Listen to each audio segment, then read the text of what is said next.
Imagine standing in a medieval courtroom as the accused is dragged in, and it's a pig. Not a metaphor, an actual pig. In parts of medieval Europe, especially France, justice did not stop at humans. Courts tried to impose order on every corner of life, even when the culprit had hooves, paws, or a tail. To us, it sounds bizarre, but to many people then, the world was filled with signs, divine judgment, and moral consequences. One strange story begins with the dog of Montargis. Around 1371, legend says the knight Aubry de Montdidier was murdered near Paris. No person saw it, but Aubry's greyhound reacted violently to one man, Robert Macaire. The dog snarled, lunged, and ignored everyone else.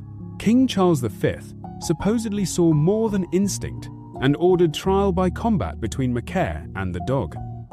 Macaire entered with a wooden club. The dog got a barrel for cover. In the duel, it supposedly dodged, attacked, and seized Macaire by the throat. Macaire confessed, and the dog became a symbol of justice from an unlikely witness. That tale is more legend than law. But animal trials were real. In 1386, in Falaise, a sow was accused of killing an infant. The pig was jailed, tried, convicted, and publicly executed. The sentence was staged to mirror the crime, turning punishment into a public lesson. Brutal, but it reflected courts trying to restore order after horror. Then came the rats of Autun. Around 1522, rats were accused of destroying barley crops. Their lawyer, Bartholomew Chassaigne, argued they had not been properly summoned because rats lived across many villages.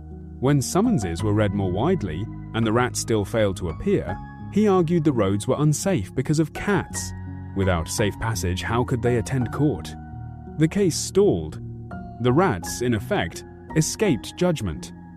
But the most terrifying medieval justice was for humans: trial by combat. In 1386, Jean de Carouge accused Jacques Legris of assaulting his wife, Marguerite. Legris denied it.